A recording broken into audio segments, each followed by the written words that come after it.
Sejam todos bem-vindos ao canal Companheiros da Luz. Leitura do livro No Mundo Maior. Coleção A Vida no Mundo Espiritual, obra do Espírito André Luiz, por Chico Xavier. Iniciemos então a leitura do capítulo 15. Apelo cristão. Estavam prestes a terminar minhas possibilidades de estudo, em companhia de Calderaro, quando, na véspera da prometida visita às cavernas do sofrimento, o estimado assistente me convidou a ouvir a palavra do instrutor Eusébio, que naquela noite, se dirigiria a algumas centenas de companheiros católicos romanos e protestantes das igrejas reformadas, ainda em trânsito nos serviços da esfera carnal. São irmãos menos dogmáticos e mais liberais, que em momentos de sono, se tornam suscetíveis de nossa influência mais direta. Pelas virtudes de que são portadores, tornam-se dignos das diretrizes dos planos mais altos. Não ocultei a estranheza que me tomara de assalto ante a informação, mas Calderaro ajuntou sem demora. Importa compreender que a proteção divina desconhece privilégios.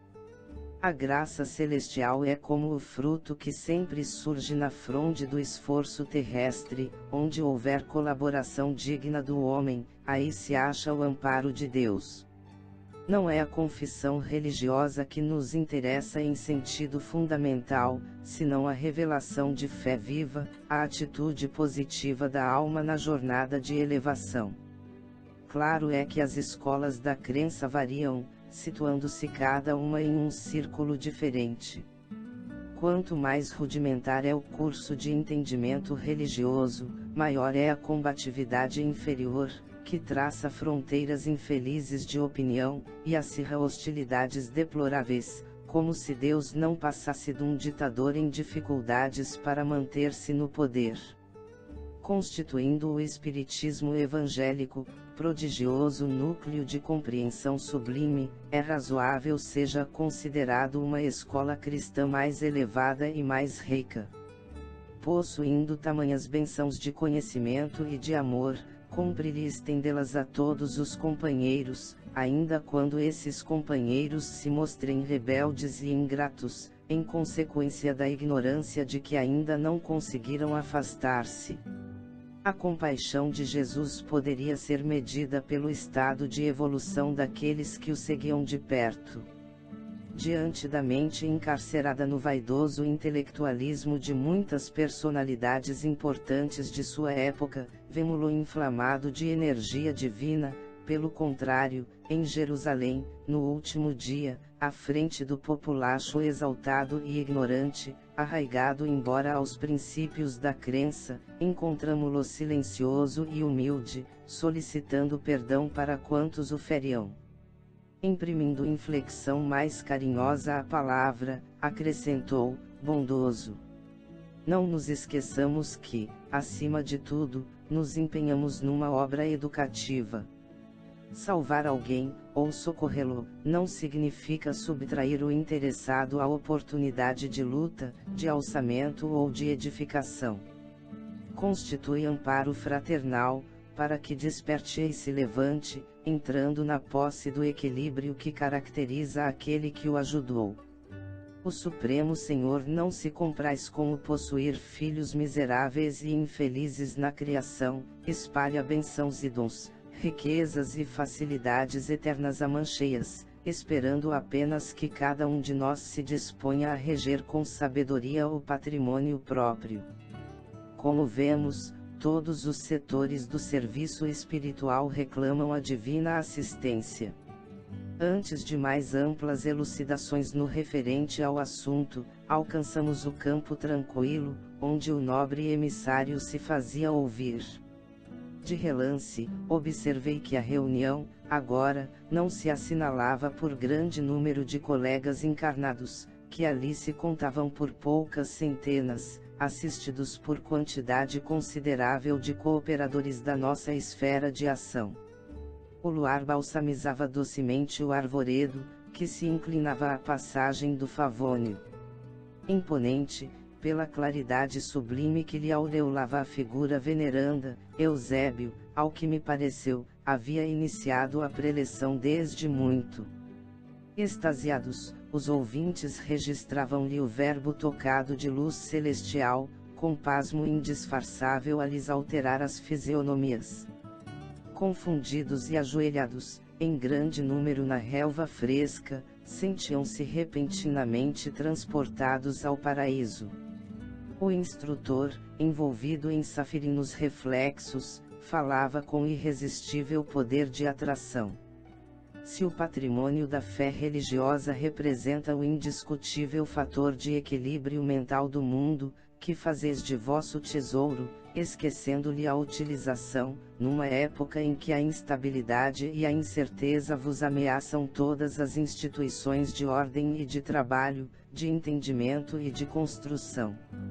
Não vos assombra, porventura, acordando-vos a consciência, a borrasca renovadora que refunde princípios e nações.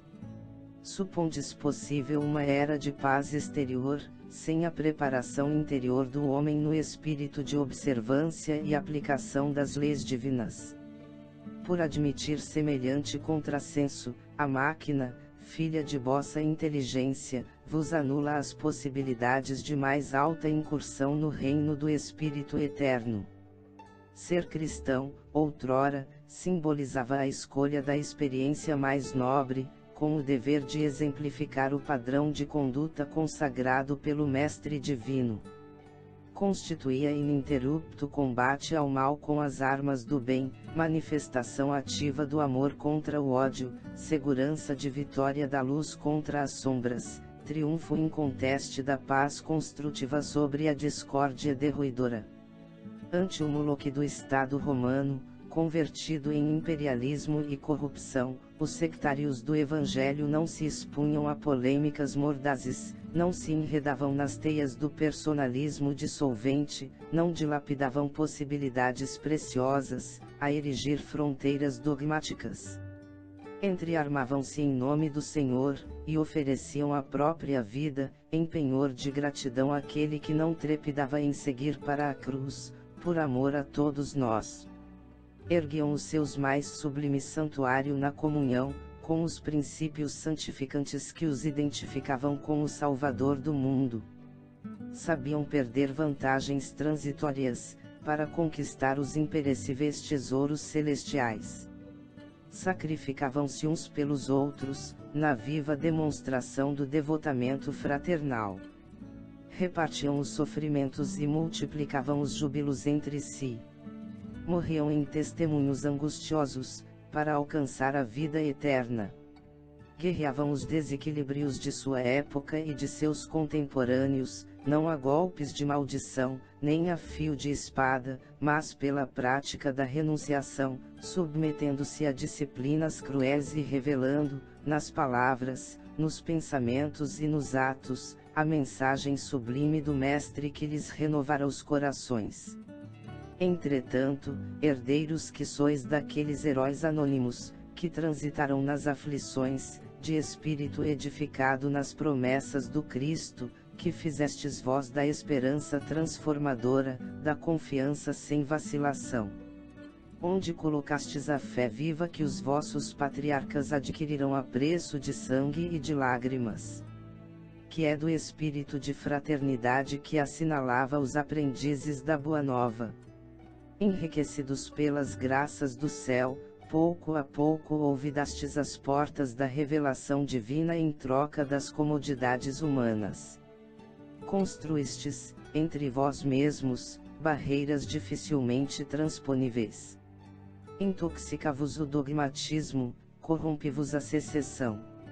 Estreitas interpretações do plano divino vos obscurecem os horizontes mentais. Abris hostilidade franca, em nome do reino de Deus que significa amor universal e união eterna. Conspurcais a fonte das bênçãos, amaldiçoando-vos uns aos outros, invocando, para isso, o príncipe da paz, que, para ajudar-nos, não hesitou ante a própria morte afrontosa. A que delírio chegastes, estabelecendo mútua concorrência à imaginária obtenção de privilégios divinos. Antigamente, os companheiros do Cristo disputavam a oportunidade de servir, no entanto, na atualidade, procurais as mínimas ocasiões de serdes servidos. Reverenciais do Senhor à luz dos séculos, e mantendes-vos nas sombras do nefando egoísmo. Proclamais em ele a glória da paz, e incentivais a guerra fratricida, em que homens e instituições se trucidam reciprocamente. Recorreis ao Divino Mestre, centralizando em sua infinita bondade a fonte inesgotável do amor, entretanto, cultivais a desarmonia no recôndito do ser. Por que estranhas convicções supondes conquistar o paraíso, à força de afirmativas labiais? Esquecestes que o Verbo, divino em seus fundamentos, é sempre Criador. Como admitir a redenção ao preço de simples palavras a que nenhum significado objetivo emprestais pelas atitudes? Todavia, é imperioso reconhecer o caráter sublime de vossa tarefa no mundo. Jesus fundou a religião do amor universal, que os sacerdotes políticos dividiram em várias escolas orientadas pelo sectarismo injustificável. Malgrado esse erro lastimável dos homens, a essência dos vossos princípios, é aquela mesma que sustentou a coragem e a nobreza dos trabalhadores sacrificados, nos primeiros dias do cristianismo. Porque alguns missionários das verdades religiosas ouvidassem a paternidade divina e se permitissem desmandos da autoridade, preferindo a opressão e a tirania, não sois menos responsáveis, agora, pelos sagrados depósitos que Jesus nos confiou, destinados aos serviços de elevação humana e de santificação da terra. O Evangelho, em suas bases, guarda a beleza do primeiro dia. Sofisma algum conseguiu empanar o brilho de amai-vos uns aos outros, como eu vos amei. Perante os desafios do céu, credes, acaso, servir a Deus, encarcerando os serviços da fé nos templos suntuosos?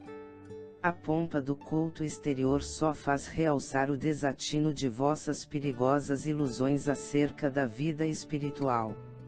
Infrutífera seria a divina missão do Mestre, se a Boa Nova permanecesse circunscrita às trincheiras sectárias, onde presunçosamente vos refugiais, com o objetivo de inflamar a execranda fogueira das hostilidades simuladamente cordiais.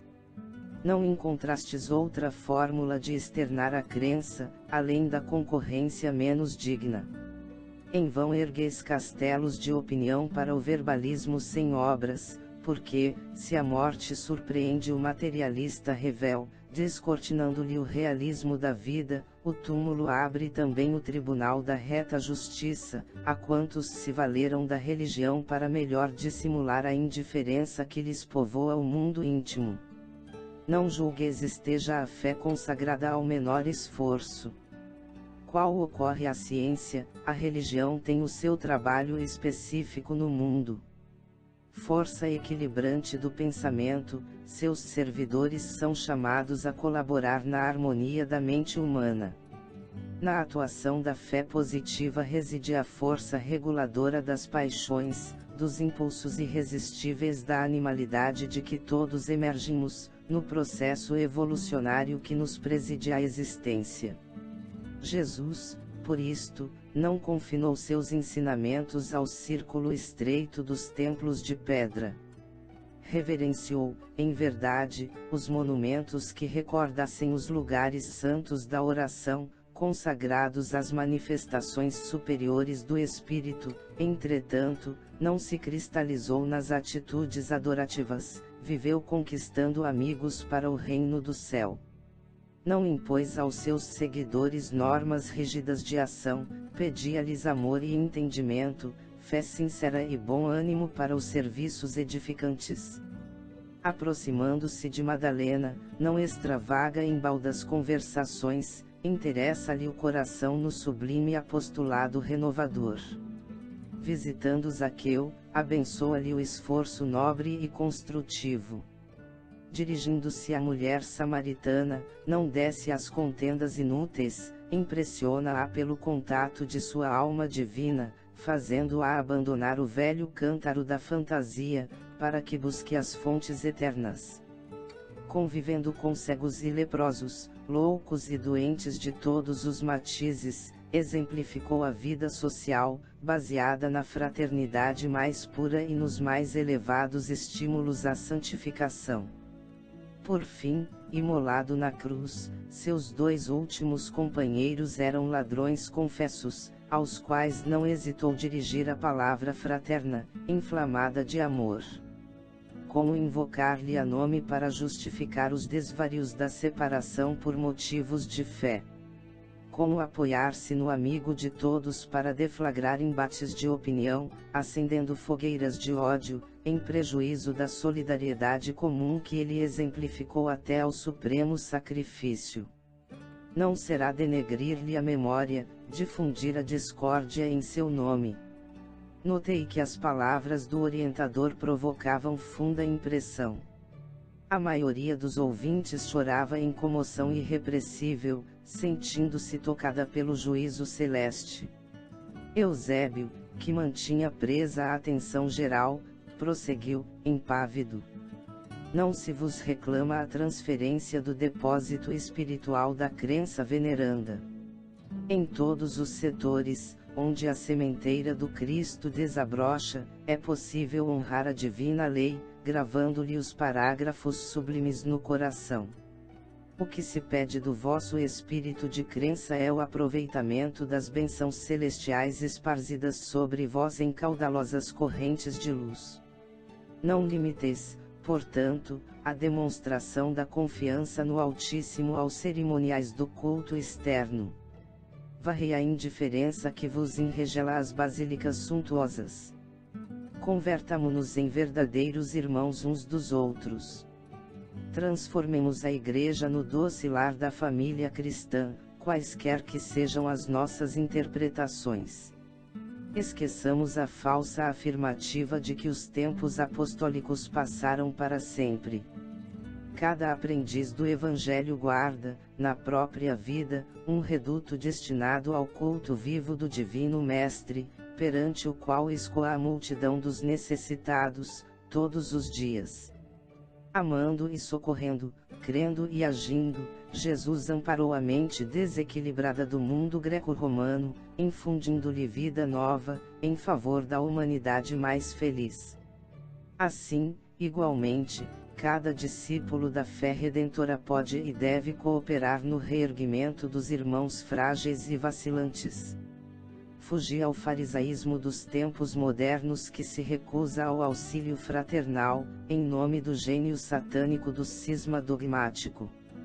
Jesus nunca foi pregador da desarmonia, jamais endossou a vaidade petulante dos que pelos lábios se declaram puros, mantendo o coração atascado no lodo miasmático do orgulho e do egoísmo fatais. Mobilizemos nossa confiança no Todo Misericordioso, dilatando-lhe o reino bendito de redenção. Aguardar o céu, menosprezando a terra, é obra de insensatez.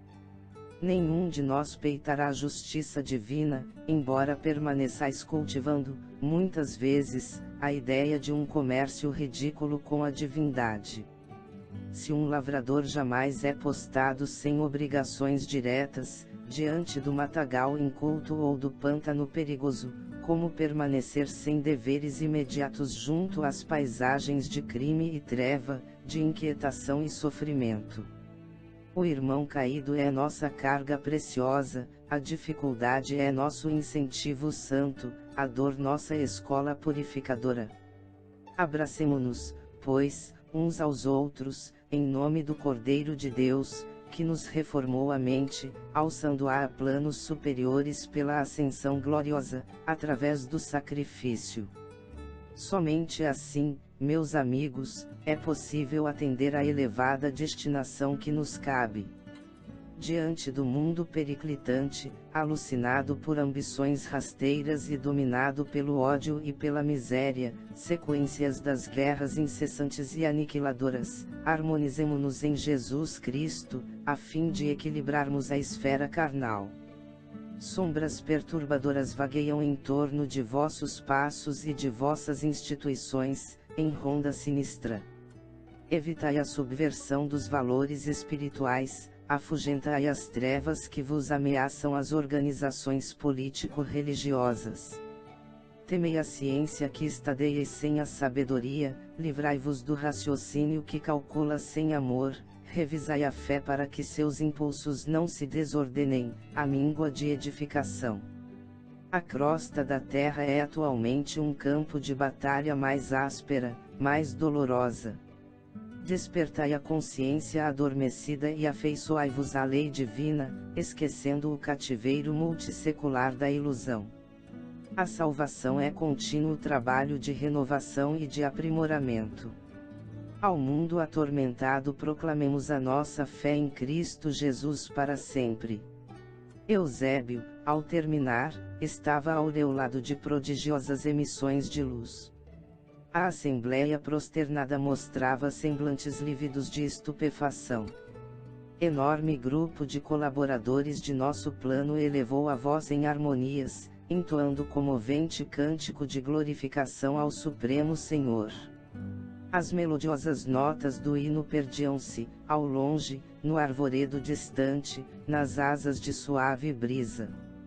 Terminados os serviços da reunião, reparei que os amigos encarnados, sob o amparo de colegas das nossas atividades socorristas, não se afastaram animados e otimistas, porque muitos deles, compreendendo, talvez com mais clareza, fora do veículo denso da experiência física, os erros da crença transviada, se retiravam cabisbaixos, soluçando. Chegamos ao final deste capítulo. Não percam o próximo de número 16, Alienados Mentais. Muito obrigado, boa reflexão, que Jesus abençoe a todos.